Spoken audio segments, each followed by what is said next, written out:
welcome to my channel. My name is Martine, and if you are new here, I do videos on Vedic astrology mainly, but also with some tropical insights, and I focus on both relationship and natal astrology. And if you like this video and you would like to see more content from me, don't forget to like the video, subscribe to my channel. Also consider clicking the notifications bell if you want to see when I will post a new video. Also, if you are interested in a private reading, I do readings in astrology on a variety of topics ranging from relationship readings to career to transits for 2-3 years, or solar return charts or predictions for 1 year, etc. You are free to email me at the email address that I will leave in the video description, and I can send you a pricing list and reading options and any other details that you might require. Also, I want to mention that I have started membership options on this channel, and the short of it, just to give you the short perks that you will get if you choose to join the membership section, you will get 1 extra video per month for each membership stage or tier. So for the first tier, you will get 1 extra video per month. For the second tier, you will get 2 extra videos per month, so you will have access to level 1 and level 2 videos. And for level 3 or third tier, you will get 3 extra videos per month. The level 1 and level 3 videos are going to be on a variety of topics, so basically anything related to astrology, but it will be content that is not shown on my regular usual videos, right? So this is members only exclusive content, and it can range from, tips and tricks on how to read a horoscope to, I haven't done this yet, but I plan on doing maybe members only astrological synastry for famous couples, for instance, or the analysis of famous people's horoscopes, but then I can also get into divisional charts, etc., etc. So all kinds of things. The level 1 or second tier of membership options is especially related to synastry astrology topics, meaning relationship-oriented astrology. So this could be things like how to discover which kind of partner archetype is right for you according to your horoscope, or it could be, again, different characteristics, whether you're going to have a good marriage according to your horoscope or a less than stellar marriage. But you can find more concrete examples in the lists that you will find in the video description, because I have added the playlists where you can already see all the videos that I have posted in each members section. So yeah, you can see what videos you will have access to from the ones that I have already done. But I will continue to post, like I said, 1 extra video per month for each level of membership. And in addition to that, in the members only section, you will have access to members only polls, and you will also have priority when it comes to getting your comments replied to on my channel. And you will also have stickers that basically show up next to your username that show that you are a member, and a couple of exclusive emojis. All right, so that's pretty much all the perks that you can have as a member on my channel. If you're curious, you can check the video description for more details as well, or you can click the join button under any of my videos to also see the prices, because the prices will be shown in your local currency. All right, in addition to the members only section, I also have a tarot channel, and I post there semi-regularly, and I will be linking the tarot channel in the video description as well as in the pinned comment. It's called Martine's Tarot. So if you are curious about tarot, if you're into it, maybe check out my channel, maybe subscribe. I would greatly appreciate it. Thank you very much for listening to this intro. And now I'm going to get straight into today's topic. So hello and welcome to the astro profile of Michael Jackson. Finally. Finally getting to it. What I wanted to say from the beginning is I apologize for those of you who would like to have a more dynamic presentation, but unfortunately I was not able to, organize an actual live, pointing at the screen sort of presentation, because there's an issue with my software right now. So I figured I shouldn't postpone it any longer, and just, do the best I can with what I have right now, which is static photos of the horoscopes like I used to do. Before the previous video that I did on Ben Affleck and Jennifer Lopez's Synastry, where I got a little bit more interactive. But I don't think there's much of a difference anyway, and I'm going to try to be as detailed as possible when explaining different configurations, so you can know what to look at, basically, when it comes to the horoscopes. All right, that being said, let me get a little bit into it. To be fair, I can't say that I have studied Michael Jackson extensively. I do know a few things about him. I was a fan of his music. I'm still a fan of some of his music, but I have to admit that a lot of that was overshadowed by the repeated accusations of child sexual abuse that he faced in his later years. I still remember the day when he died, actually. I mean, I don't remember the exact date. I actually have researched it now, and it was June the 25th, 2009. But I do remember it was 2009, because I was in university and my mother, called to wake me up for an exam and told me that Michael Jackson had died. And I was like, all right. Because that was the last thing on my mind. But I remember I did feel shocked about it. He was quite young when he passed away. Anyway, just a little history. And of course, I know that he was one of the most popular. He was called the king of pop during his lifetime, and he was a very successful artist, performer.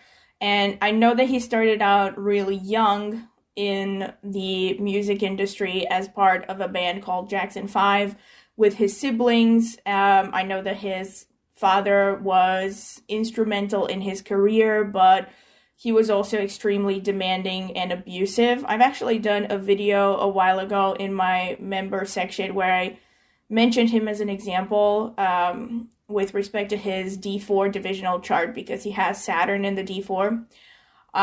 But won't get too much into that. Again, I will try to link all the relevant videos in the description if you're curious about them.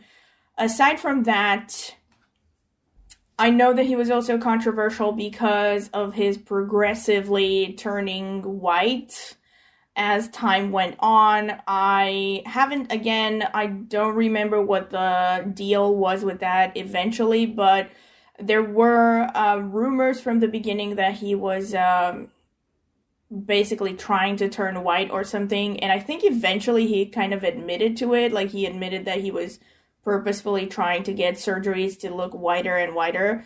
But he also had vitiligo, it was a thing, which is a skin condition where you get patches of deep pigmentation. I think that's what it's called. So your skin loses pigments basically in areas. So especially for someone who has naturally dark skin, it tends to be pretty visible because they get white patches. So it started out as that, and then, progressively he just got more surgeries to become whiter. He was also controversial because of his multiple plastic surgeries. He was also controversial because of a lot of things. I mean, his dancing style, while progressive, it was also kind of seen as I'm sure early on he was seen as very unusual and maybe even a little bit too sexual sometimes. But overall he was a very iconic figure. Oh, and he was also known because of his weird, aside from the child abuse accusations, he also had a weird love life and stuff. And again, I think he had children with a white woman. And I don't even know, they had this kind of a weird arrangement where they only decided to have children together. I don't know if he married her. I don't think he was married. Yeah, no, he had children with a woman that he basically paid or something like that to have children with, which is very strange. So anyway, very controversial figure, but definitely someone who was very iconic for the 20th century and worldwide famous. So yeah, worth looking at. So I'm going to start with the beginning with what jumps out to me right off the bat, the fact that he has Moon in the Ascendant. Moon in the Ascendant, and maybe I am just a little bit biased here. I think I have also mentioned this in Rudolph Valentino's horoscope, but in my experience, at least the limited experiences that I've had with people with Moon in the Ascendant, they really tend to be narcissistic a lot of the times. I'm not 100% sure why this is. I mean, it could just be because the first house is the house of the self.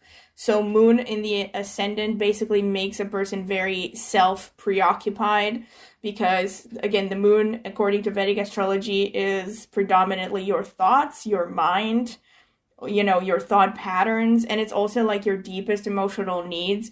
So people with Moon in the Ascendant tend to be very me, and they also can be extremely deceptive because the Moon has this ability to kind of sweet talk. It's a very kind of soft, malleable energy, and so these people can basically adapt and become kind of like a chameleon according to the situation, or present themselves in a way that other people are going to find appealing.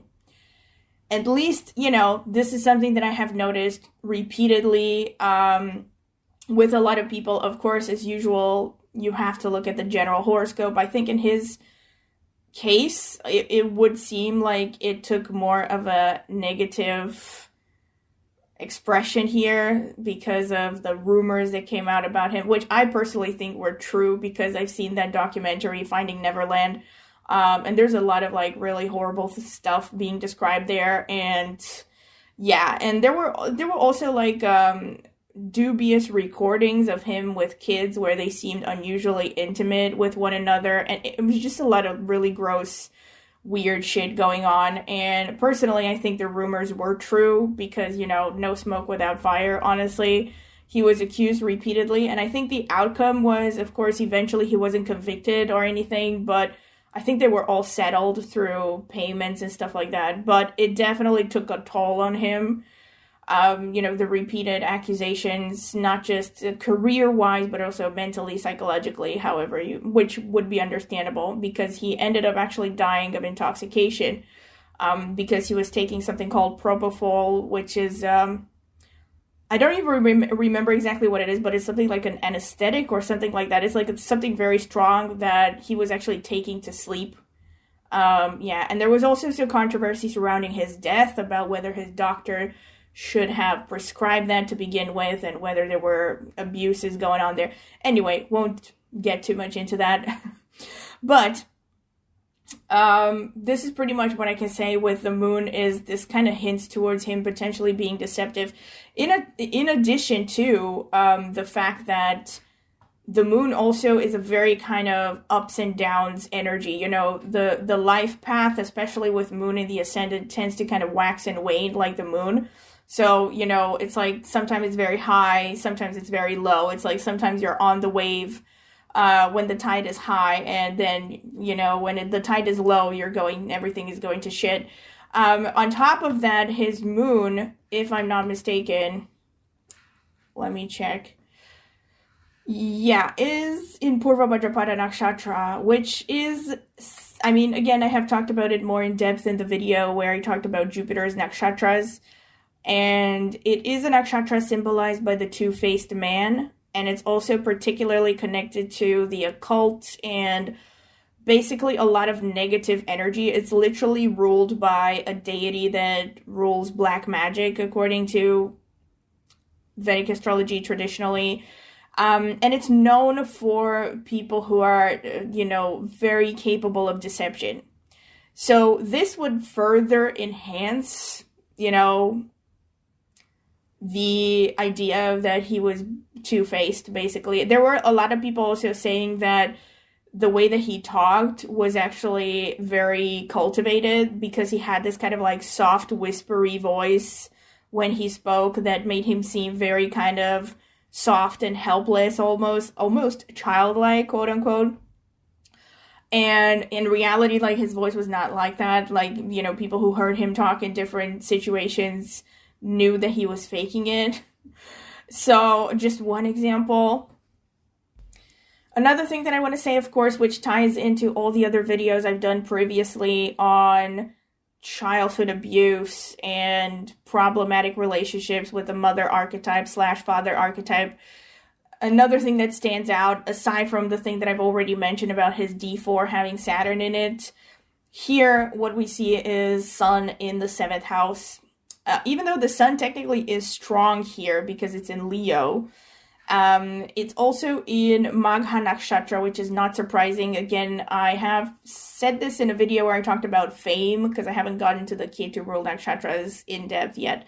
But I have done a video talking about fame in the horoscope, and I've said there that Magha Nakshatra together with Dhanishta probably are the most fame-inducing nakshatras of the Vedic astrology, of the entire 27 list of them. And Magha especially, like even more than Dhanishta, tends to propel people in positions of fame, of, publicity, being in the public eye. And he has Sun in Magha Nakshatra, and Sun is strong being in Leo, yes. However, I've also, again, done another video where I talked about this a little bit in the members section, where I said that planets in Magha, especially the malefic planets, like the Sun, which is a mild malefic. It's still a malefic, although it's a mild malefic. In Magha Nakshatra tends to show kind of like bad juju or like bad karma coming down from the male side of the family. Or like whichever the planet is, it tends to show some kind of bad karma that has to be burned down. Like it's like transgenerational stuff that is influencing the individual life. So in his case, again, it would make a lot of sense because this is his father figure, and his father was a tough disciplinarian. Speaking of discipline, let me check. 1, 7, 8, 9, 10. Yeah, not surprising. We also have Saturn's 10th aspect on the Sun. Yeah, so his father was a strict disciplinarian, which is further reinforced. Let's not also mention the fact that Saturn is actually sitting in the 10th house, which again is the signifier of the father. So it makes sense because even though the Sun is quite strong in its element in Leo, it's also the father archetype is also heavily influenced by Saturn as well. So a very strict person who ruled with an iron fist. And we have the aspect of Mars on the 10th house. Mars is sitting in the 3rd house, aspecting the 10th house by 8th aspect, which is a particularly painful aspect. But so again, we have the element of violence because of the Mars energy surrounding the father archetype, as shown by the 9th and the 10th houses. Especially the 10th house shows how the father figure teaches the child about his or her social duties and how to deal with career and all this stuff. So having this kind of Saturn-Mars combination, especially Saturn also being in Scorpio, in Jyeshta Nakshatra, this would definitely imbue him, like it would show that his father figure imbued him with a strong desire to work hard to succeed. And Saturn in Jyeshta, can I just say this, makes a lot of sense because Jyeshta is the nakshatra of the self-made person. And it's also called the eldest most excellent, translated from, I think, Sanskrit or Hindi.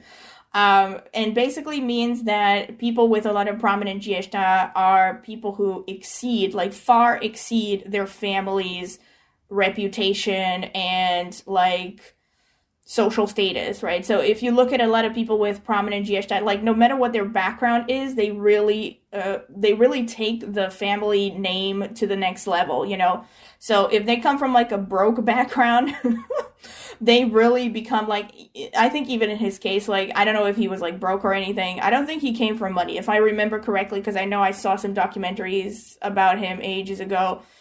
He came from pretty humble beginnings, and his father was hyper ambitious and wanted to turn his kids into a success, and basically in many ways exploited them because he didn't have a childhood because of this. He was working from a very young age, which I'm sure no doubt led to a lot of the issues he had later on. Not excusing anything, just trying to explain it, looking at action, reaction, consequences, and all that. But basically it matches this idea that he far exceeded his family's background and success, and basically did it mainly through his own efforts. While he was being pushed as a kid, yes, that added to it, but ultimately he made it through his own efforts. What also stands out to me is Mars in Aries in Kritika Nakshatra. And Saturn, let me look at this. Saturn is in 25. Well, depending on which calculator I look. No, it's 25, 51. Okay, not exactly the later stages of the degrees, but what I do see is Rahu 29 degrees in Virgo in Chitra Nakshatra, and Mars 28 degrees in Kritika Nakshatra. So these planets are in the last 2.5 degrees of the signs, which are said to be particularly giving of revolutionary tendencies. So people who have a lot of prominent energies here become like pioneers, revolutionaries somehow, like they make massive impacts, or they change the way that people think, or the way that, like somehow they have some kind of a massive impact on the world. And this definitely matches his situation. And let's not forget that the Lord of the 10th house is Mars. I'm one of them. The other one is Ketu, and Ketu is sitting in the second house, and I'm going to get to that in a little bit. But we have the Lord of the 10th house sitting in the third house, the house of music.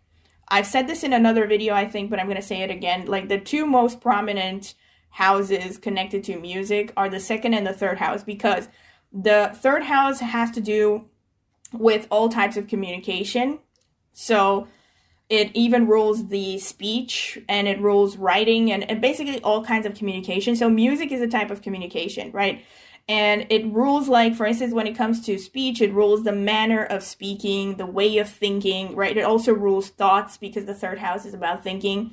And then the second house is the actual voice. Like, how does your voice sound? Like, is it a high pitch or low pitch or anything like that? So the second and the third houses are most connected to music, and he has the Lord of the 10th house sitting in the third house. Both of them, actually, one of them is in the third, the other one, Ketu, is in the second. So both of these are activated by his 10th house. And then Mars sitting in the third house in Kritika Nakshatra, which is particularly connected to I was going to say fame. In a way, it is also connected to fame, but not to the same extent that Magha is, or Dhanishta. Kritika is ruled by the sun, and it gives this very strong energy, like a lot of fire, a lot of brilliance, and people can't help but just notice Kritika Nakshatra. If a Kritika person is like in the room, they will immediately stand out. And it's not even something that can be like pinpointed. It's not even about the way that they look or something like that. It's just their energy. It's a very kind of bright, fiery energy that comes through that kind of just says, look at me.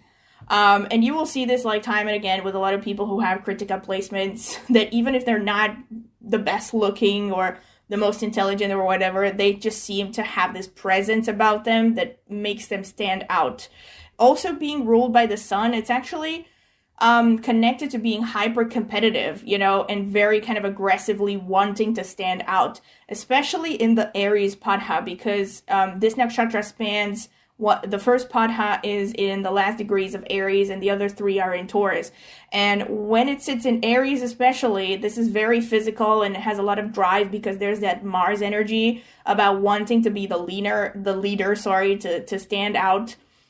And it's also sometimes connected to performing arts, because it's ruled by the sun. So it matches this. It's connected to performing arts. I would say especially acting, but any kind of performing arts. A lot of famous people, again, also have a lot of Kritika placements. I can think of Sade and Jennifer Lawrence. I think Jennifer Lawrence actually has Mars in the Aries side of Kritika as well, if I'm not mistaken, which matches her energy and her presence a lot, but I won't get too much into that. And another famous one is Sade, like I said. So Sade has her Mars in the Taurus side of Kritika. And yeah, so you often see a lot of Kritika as well in show business and, performing arts, is what I'm trying to say. So it really goes hand in hand with his professional trajectory. We do have some positive influence from the father figure as well. So I feel like his father figure was kind of like a mixed bundle for him, because we also have Jupiter in the ninth house, and Jupiter is falling in Chitra as well.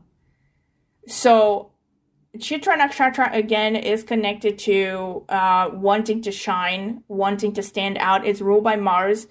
It's also sometimes symbolized by a diamond or any kind of a bright jewel. And it's very much connected to color and beauty and anything that catches the eye. It's connected to visual arts. It's connected to photography, like videography, film directing, fashion design, anything that has to do with like presentation, image, color, stuff that stands out, that catches the eye. It's also quite superficial, it's kind of like notoriously superficial. Not so much in Libra, but in Virgo especially, they can be very selfish, and really not see things from the other person's perspective and have troubles in relationships. It's also a Rakshasa energy, if I'm not mistaken. Yeah, I'm pretty sure it's a Rakshasa, which means that it's a demon nakshatra, which are like the harshest kind of nakshatras.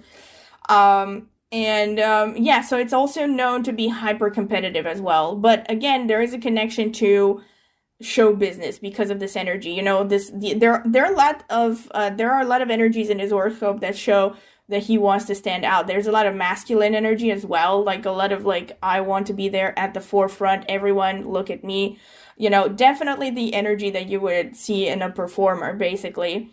And so what I was trying to say with the mixed influence from the father is that Jupiter is also a good teacher. So having Jupiter in the ninth, no doubt shows that even though his father may have been an asshole who abused him and stole his childhood, he was also instrumental in setting him up for success in his career. And aside from that, we also have Rahu in Chitra, like I was saying. So his life path, his life trajectory is connected to shining bright like a diamond, was connected to shining bright like a diamond to some extent because of that Rahu in the 8th house. And here with the 8th house was something else that I wanted to say.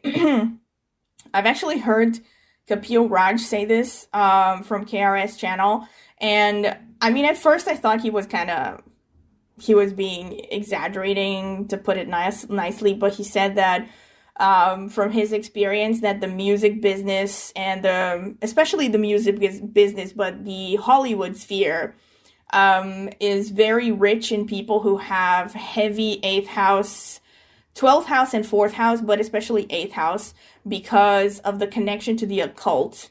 And you know how there are all these rumors, again, I'm making a parenthesis here, but there are all these rumors, like, for instance, with Doja Cat and the videos that she put out that she is sending out satanic images through her music. And again, when KRS said this, and he said this like a while ago, I remember I saw this like definitely some years ago, like probably before the pandemic, and I thought he was exaggerating, but in recent years, there were more and more pieces of evidence that came out that seemed to support his theory that there's something weird going on with like conjuring entities, or like, and there were all these like kind of hints coming from Hollywood throughout the decades. I don't know if you've seen that movie Rosemary's Baby, of like this stuff about children and ritualistic abuse and even sacrifices going on because they seek to maintain power through dealing with entities. So, I mean, this is kind of a dark thing. I don't know what to say. I just thought I would throw it in there. Take it with a grain of salt. Take it how you want. He does also have, again, Moon in Purva Bhajapada, which is connected to potentially black magic. It doesn't automatically mean that everyone who has these placements is going to be interested in this kind of thing. But because he was in that sphere, who the hell knows? And let's not also forget that oftentimes people who abuse others were abused themselves. So considering the fact that there are multiple indicators in his horoscope that kind of show having a rough childhood, and he was part of that industry for a long time. Who knows what stuff happened. I do remember part of the documentary that I saw about him ages ago, where he said that he was exposed to inappropriate sexual stuff because of his brothers, because he had older brothers, and they were like doing all kinds of weird stuff while he was around. Not to him, but like they were being inappropriate or something like that. Like they were sleeping with their girlfriends while he was in the room or something like that. All kinds of weird stuff. So it wouldn't be like totally unbelievable that he was exposed to like really weird stuff when he was a kid and somehow it messed him up.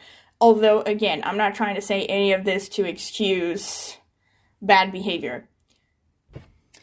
And Rahu for him, Rahu is what you're meant to learn in this lifetime. And falling in the 8th house, this is about power, reaching a position of power and influence, because the 8th house, unlike the second, the opposite from the 8th house, which is where his Ketu is sitting, the 8th house is about other people's resources, accessing other people's resources, and basically having a wider reach of influence, whereas the second house is about the family business, let's say, or the family background and keeping your family happy, sticking to what you know. Basically, the 8th house is kind of like the opposite direction, like expanding and also getting more in depth about spiritual and occult stuff, potentially.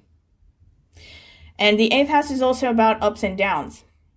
So, again, going through a lot of ups and downs in life could also make a person rather emotionally unstable. Okay, so Mercury and Sun are in Magha Nakshatra, actually, now that I am taking a closer look. And yeah, the Sun is in a bad place because it's in the 7th house. By house, it's not a great placement. So I've gone over this. Basically, it shows his mixed influences from the father figure. But with Saturn sitting in the 10th house, it's also aspecting the 4th, which is the house of the early childhood and the mother archetype. So even though technically it was the father who was the main like strict disciplinarian, it would have also impacted the relationship with his mother. So either way, the relationships with both parents seem cold, like pretty cold, professional, not a lot of affection, which makes sense. Saturn is all about working hard, basically. So it makes sense that he was made to work since he was a kid. And his horoscope, Mars and Saturn are particularly strong because one of them is the Atmakaraka, the other one is the Amatyakaraka. So the Atmakaraka is Mars at 28 degrees Aries, and the Amatyakaraka is Saturn, which is in 25 degrees Scorpio. And here again, we have a lot of Mars energy, and we also have the fact that the 10th house lord, which is Mars, is becoming the Atmakaraka, which shows that his destiny is very much connected to standing out, to having a huge level of fame and success.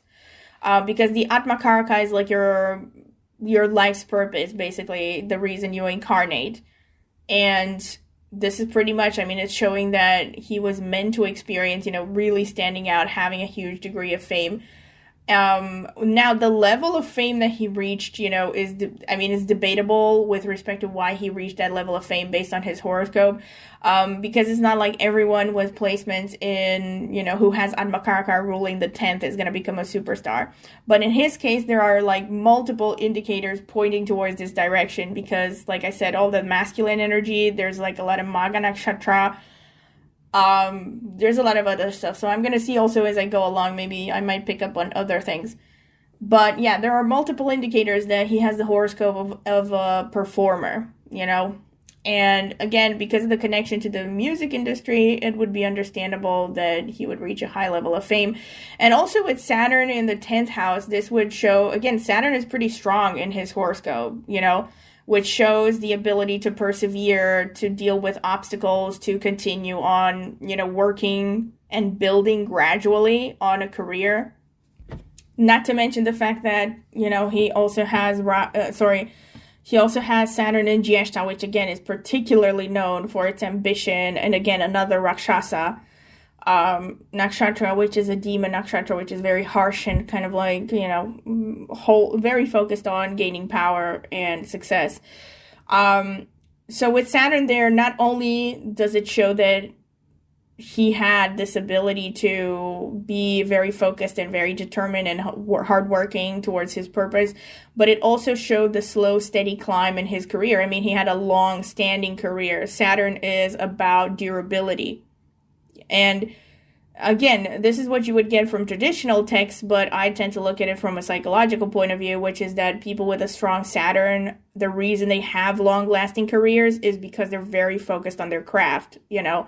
They are very determined to create something big, and they're focused on quality and doing the work as best as they can, not so much, you know, focusing on accolades or money or any of that. And it's ultimately doing really good work and being really good at something that is going to get you a long-lasting, fruitful career.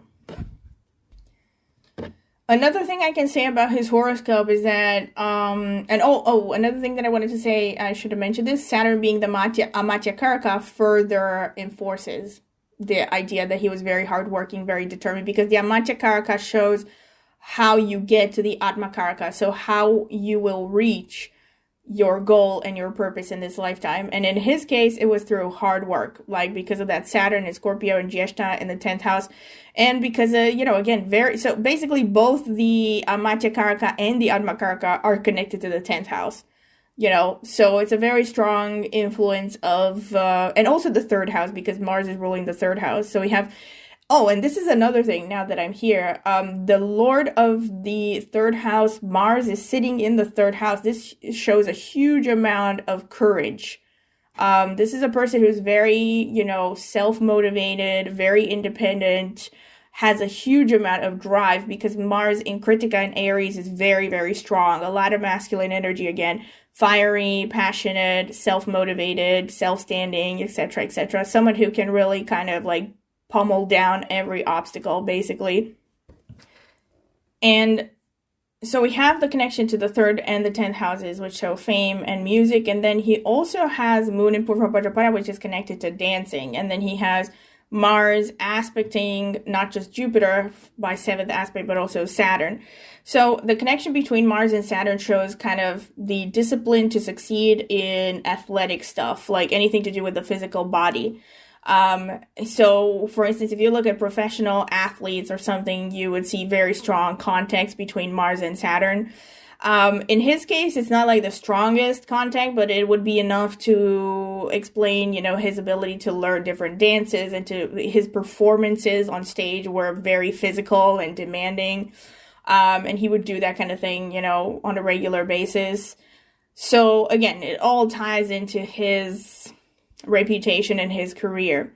But aside from that, what I wanted to say is that I see that the wife archetype, quote unquote, is very weak. In his horoscope, it's Venus sitting in Cancer in Ashlesha. So you may remember this from the video where I talked about Venus as the wife in the man's horoscope, that Venus in Cancer, even though technically it's not debilitated in an absolute sense, it's debilitated from the perspective of Venus signifying the wife in a man's horoscope. So men who have like a debilitated quote unquote Venus, meaning it's either in Cancer, Leo, or Virgo, tend to have this generalized feeling of dissatisfaction about their relationships and about women in particular in their lives. I'm not going to take it as far as to say that it may have influenced, you know, his sexual orientation or anything. I mean, he was also married to a woman, so I don't think he was like gay. I don't know what was going on in there, but he definitely had some weird issues with his sexuality. But then you also have Venus aspected by Ketu. Ketu sitting in the 2nd house, aspecting Venus in the 6th house. So Ketu is again kind of showing an energy of detachment from the Venus energy that may explain something, or I feel like maybe he just had a generalized feeling of disappointment connected to the wife archetype, or to maybe romantic female figures in his life. Yet another thing that I noticed, which is kind of disturbing the crap out of me right now, is the fact that he has Mercury as Darakaraka. And the reason I say this is, now again, if you've watched my previous videos, because I've done a series about which planet means what as Darakaraka. I've also talked about the symbolisms and the energies of each planet extensively in multiple videos. So for those of you who have watched my channel or you're into astrology, have been for a while, you know what Mercury stands for. Mercury is basically children. It stands for like young people, okay? Now, according to traditional astrology, there's kind of like a blurry line there between exactly what age Mercury stands for, but it's basically somewhere around that border between the end of childhood, the beginning of puberty. So I'm not going to say again that everyone who has Mercury as Darakaraka is going to have weird tendencies the way that he did, but I know that in some way, on some level, in his case, it went horribly bad for some reason. I mean, Mercury again can just show an attraction towards someone who is youthful, yes, like someone who has like youthful, maybe childlike qualities, maybe even someone who looks younger than their age, but it would not necessarily show attraction towards children. One thing that I can speculate on is that Mercury being combust in this situation couldn't have been great, can't be great somehow. Also being connected to this combust sun in Magha. Again, I don't want to speculate on what was going on in his life and his bloodline or whatever, but maybe he was subjected to similar treatment. This could be an explanation because you have the connection between Mercury and the sun, and both of them sitting in Magha, which is about ancestral lineage, and the sun being a malefic. And then on top of that, Mercury being combust because it's too close to the sun. I mean, technically, if you want to be super strict, it's not 100% combust because it's like, it's a little bit over 10 degrees apart, but I would say it's combust, you know, because like combustion doesn't, you know, astrology is a game of nuances. It's never just like, okay, you didn't meet the deadline, you're no longer combust, okay? And maybe it's like, maybe his Mercury is a little bit less combust than it would have been if it were at, you know, let's say 8 degrees Leo instead of 12 degrees Leo. In other words, if it had been closer to the sun, but it's still combust as far as I'm concerned. And whenever the planet is combust close within 10 degrees of the sun, some signifier of that planet gets basically damaged. You know, everything that planet kind of stands for gets really damaged. And let's not also forget that Mercury is the planet of thought patterns. And in his horoscope, it also rules the 5th house and the 8th house. Here we go with the 8th house again. So the 8th house, which is about hidden, taboo subjects. 5th house, which is also about, oh my god, again, children. And it's also about love romances, you know, about what gets you going romantically. I'm just going to drop it at this point because I'm feeling a little bit cringe.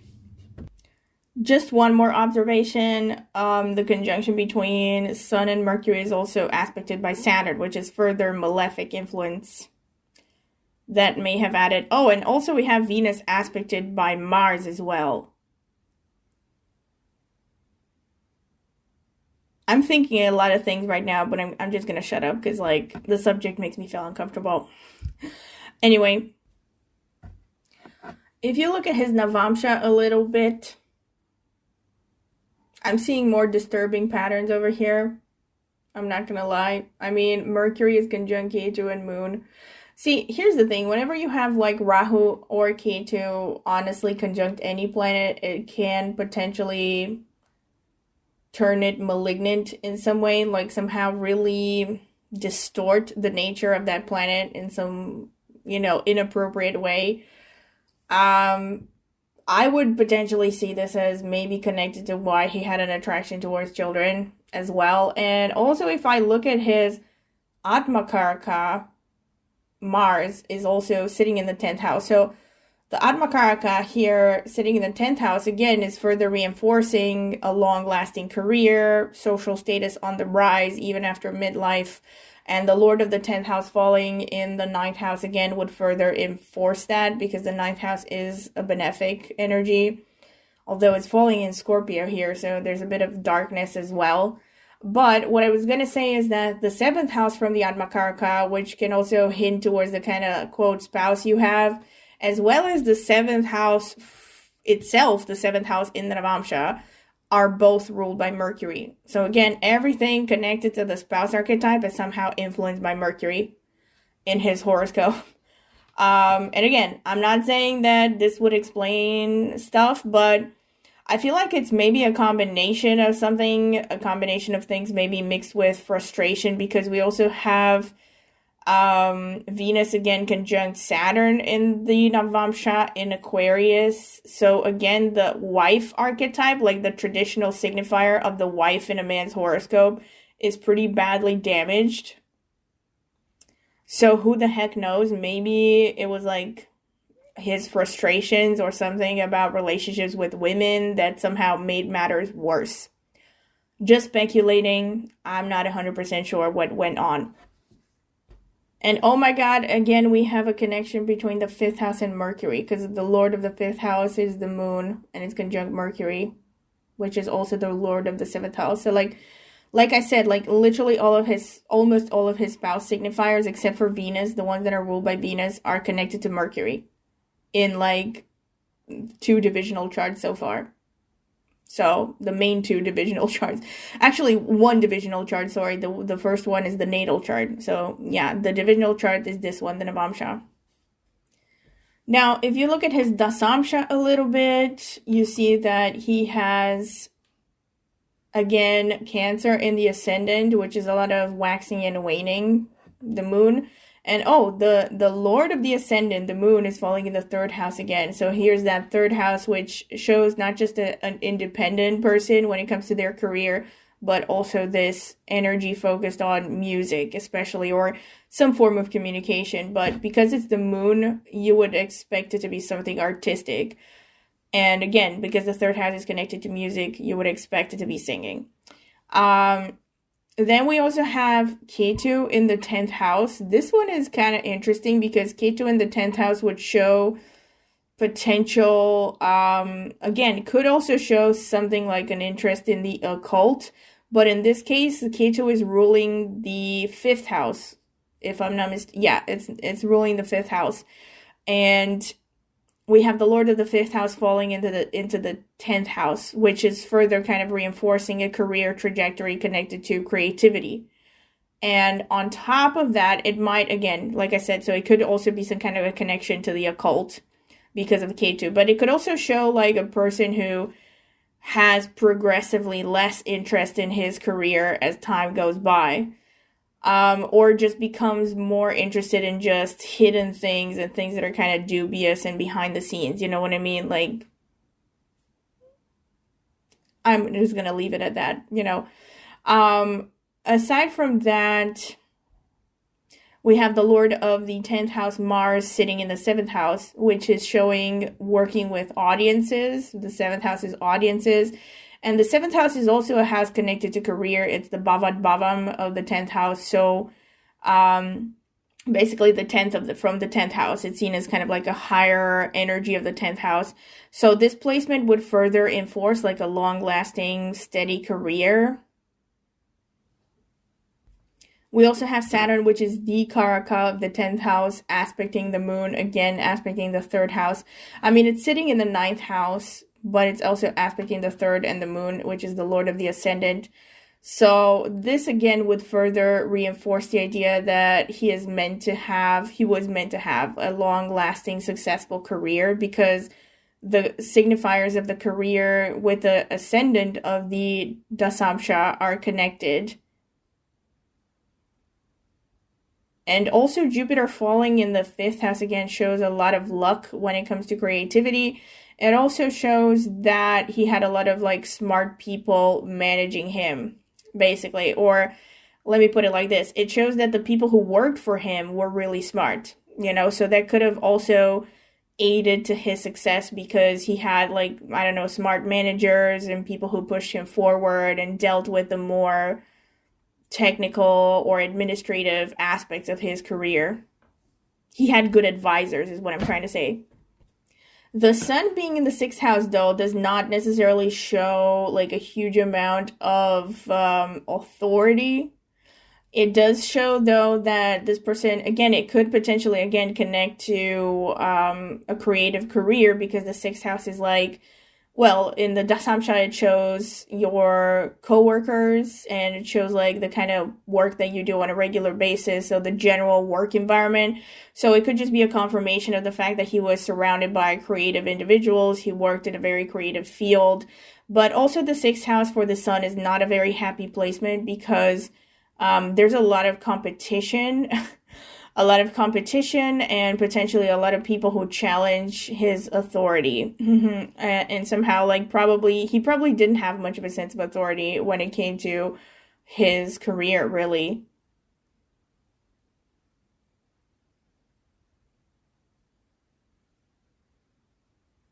So that's pretty much what I can see from the dasamsa, actually.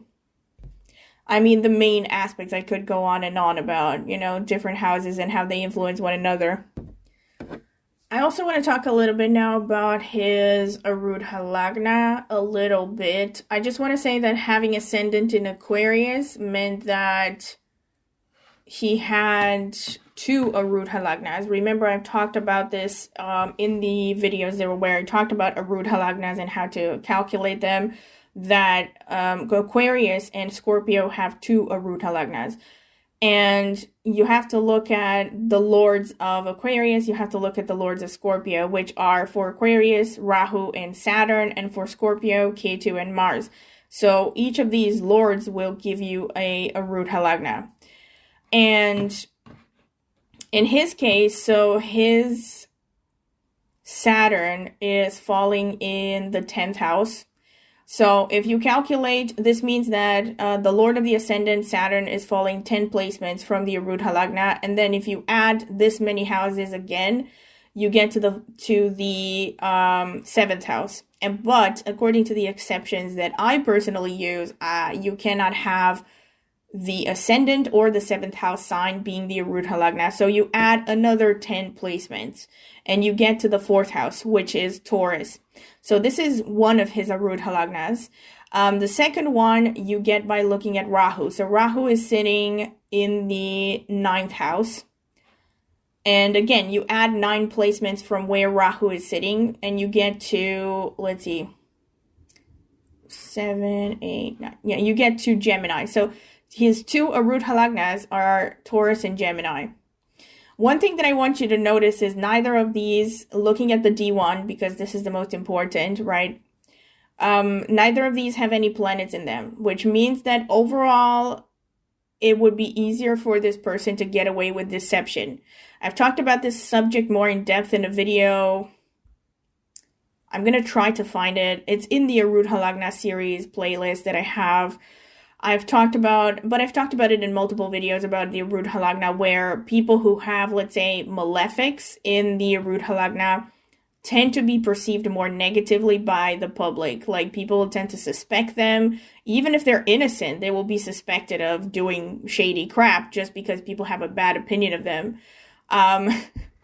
But if you don't have any planets, I've also mentioned this in how many politicians, if not most of them, the ones who end up being voted, especially in left-leaning political parties, they end up not having planets in the Arudha Lagna because they have to come across as kind of lukewarm, not someone who elicits strong reactions. For instance, Donald Trump has malefics aspecting his Arudha Lagna. He has, I think, Mars or Saturn. I think Mars in the 7th from the Arudha. So that's a controversial energy that would bring up a lot of bad reaction. And in Michael Jackson's horoscope, there are no planets sitting in the Arudha Lagna. He does have Saturn in the 7th from Taurus, actually, because he has Saturn in Scorpio. So there is a little bit of malefic influence, which might potentially, sway people to think negative things about him. Now, remember that the Arudha Lagna per se does not actually say whether people are right in the way that they see you, or if they're wrong, or if a person is more likely to be vicious or not. It's simply about people's projections. It's how you come across to others and to a larger audience. But with Saturn aspecting his Arudha Lagna, there would have been a more negative view sometimes. Like, people sometimes didn't know what to think of him, maybe saw him in a more negative light. But overall, there is like predominantly not that much negative influence, so there's more of a positive energy. You also see that the lord of his second Arudha Lagna, Gemini, which is Mercury, is conjunct the sun, which is again connected to show business, standing out. So this would have meant that people kind of readily accepted him as a performer, as someone who was meant for show business and to be at the forefront of something, you know, putting on a show, being at the center of attention. What's also really funny to me is if you look at the, again, this would maybe kind of further enforce the idea that he was a little bit two-faced. Because if you look at the second house from the Arudha Lagna, at the first Arudha Lagna, the second house is in Gemini. So the second house is ruled by Mercury. It's conjunct the sun. It's also aspected by the moon. So there is kind of the tendency for people to perceive him as someone who has a strong voice, who expresses himself forcefully and confidently. But then there's also the moon influence, which is kind of like gentle and soft, and would explain his kind of like whispery, soft, almost childlike energy. And then if you look at the second Arudha Lagna, the second from the second is falling in Cancer, and it has Venus in it. So he has Venus in Cancer, which would further enforce. And again, the lord of the second from the Arudha is Moon. So we have Venus and Moon energy on the second house, which would further enforce, you know, people perceiving him as soft-spoken and gentle and all that. Another thing is, though, he does not have, like, if you look at one Arudha Lagna, again, you have a little bit of malefic energy. You have from his second Arudha Lagna, which is Gemini, the third from the Arudha Lagna, is occupied by the sun and Mercury. So the sun is a mild malefic, like I said, but this is not a very strong malefic energy, okay? And then on top of that, he has another Arudha Lagna, which has Venus in the third from his Arudha Lagna. I've also talked about this in another video about how the third from the Arudha is very important in determining how others perceive your energy and how threatening they think you are.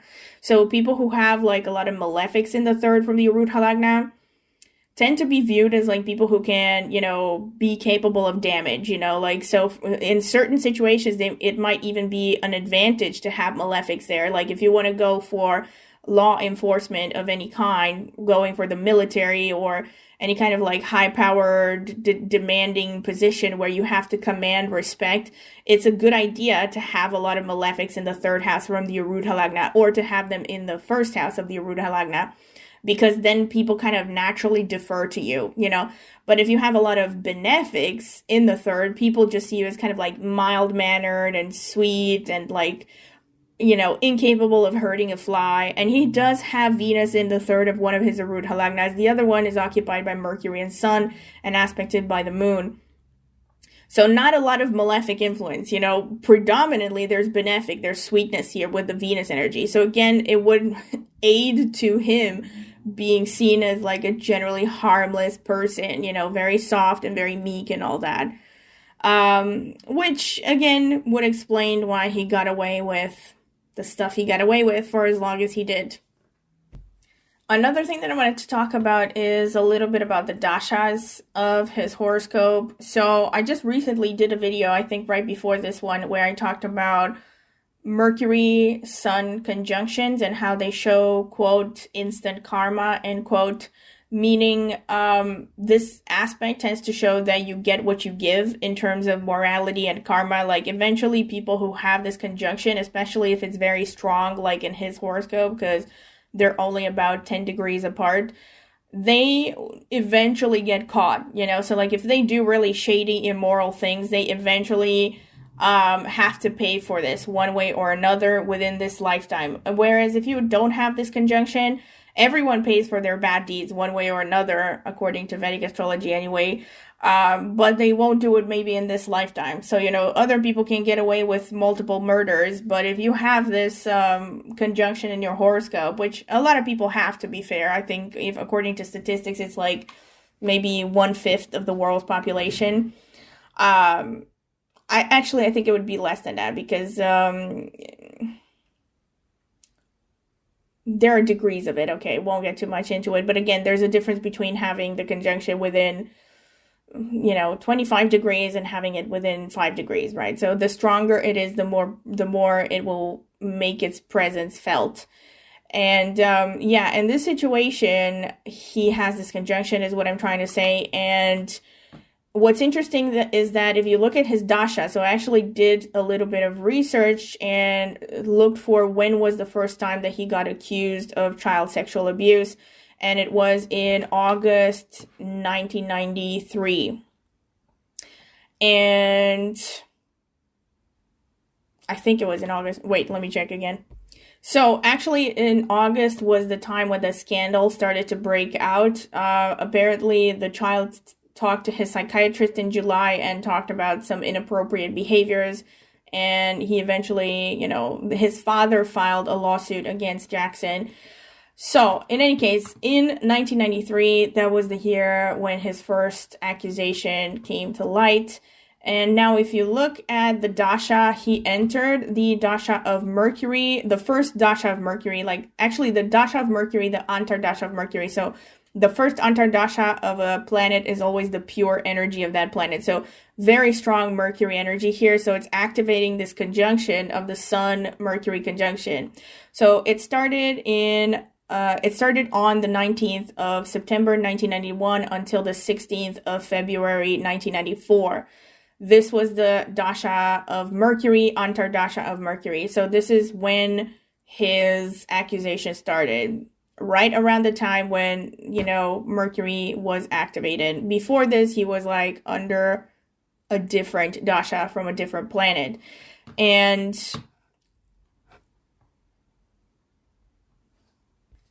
it also actually happened during the sub period of Rahu. So we have 3 sub-periods here. So first of all is the large dasha, which started in the dasha of Mercury, which started on the 19th of September 1991 for him. Then we have the antardasha, or the sub-period of Mercury, which was active at the time. And then we also have the sub-period of Rahu, which started on the 3rd of June 1993. And continued until the 29th of September 1993.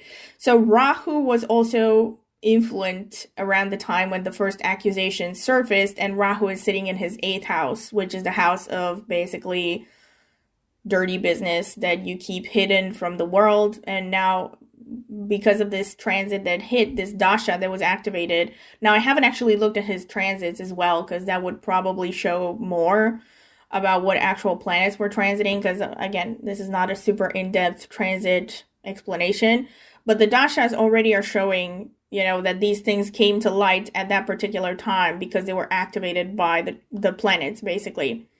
So this was one thing, and now getting to the more grim topic, which I don't recommend you watch if you are very sensitive to the topic or if you have anxiety about this. But for those who are interested, I've looked at the dashas that were active around his time of death. So, as I have mentioned, so he has 2 Arudha Lagnas. Again, I have also talked about this topic in other videos, where if you look at the 3rd house from the Arudha Lagna, you can see circumstances surrounding the death of a person. Even causes, actually. You can see causes, circumstances. You can even look at, length of life according to a horoscope, but I personally don't want to look at that sort of thing. I haven't gotten in depth into it, and, for moral reasons, I won't get into it, and I don't want to know. But yeah, there are all kinds of things you can check based on the horoscope, but I have gotten into, potential causes of death and all that, and I have mentioned them in other videos where I talked about famous people and how they passed away and how it shows through transits and stuff, and the third house of the Arudha and the Arudha, right? So when it comes to the Arudha Lagna, it's the Arudha Lagna itself, or the first house of the Arudha Lagna, and the third house that are particularly important in determining circumstances of death, causes of death, and stuff. So circumstances meaning what was actually happening around. Like, for instance, were you in a park? Were you in the mountains? I don't know. Were you surrounded by family? Were you in a hospital? Stuff like that. And causes is what actually caused it, right? So if you look at the dashas around his time of death,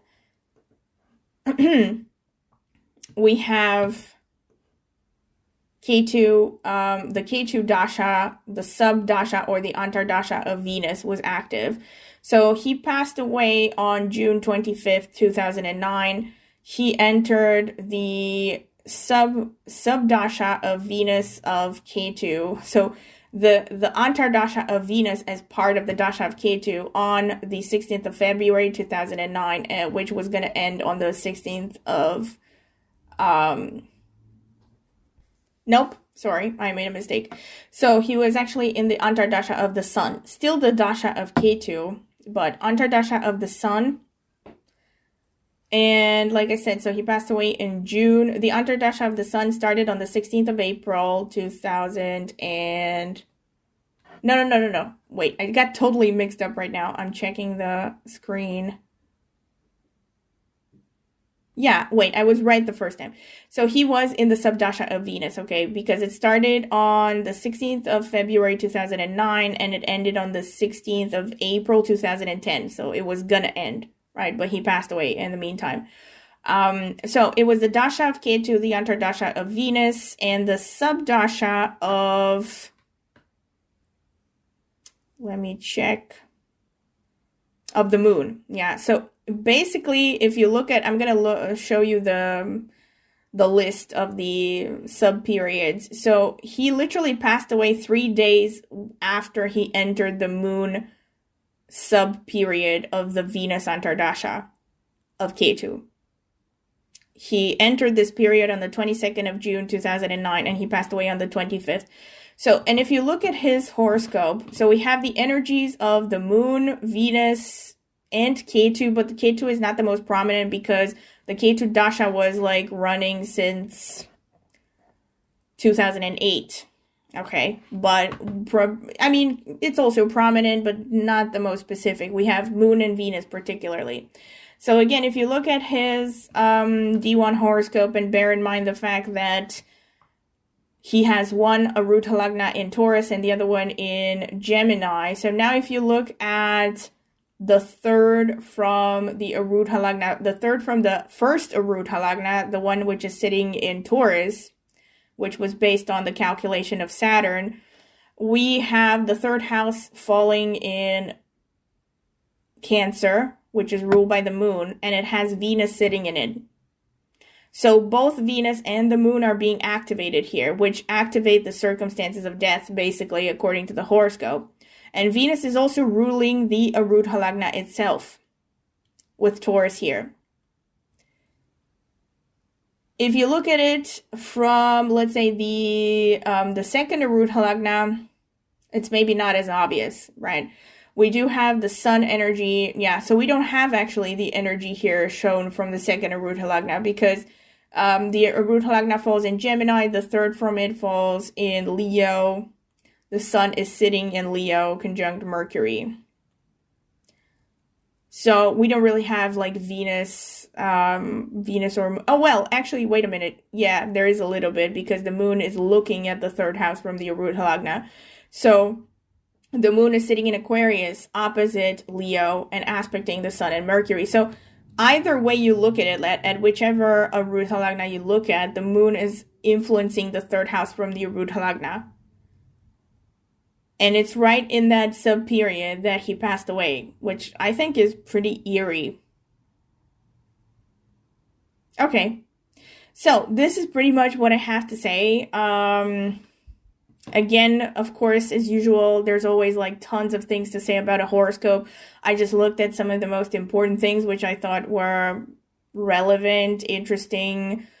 If there would have been other things that you would have liked to see, and you might want to comment in the comment section so that I will know for like future astro profiles that I do.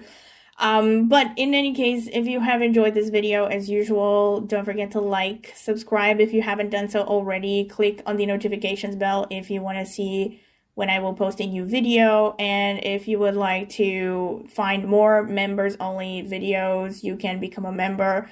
You can check the details about the membership options in the introductory part of this video, so I'm going to add timestamps in the video description so you can check it out.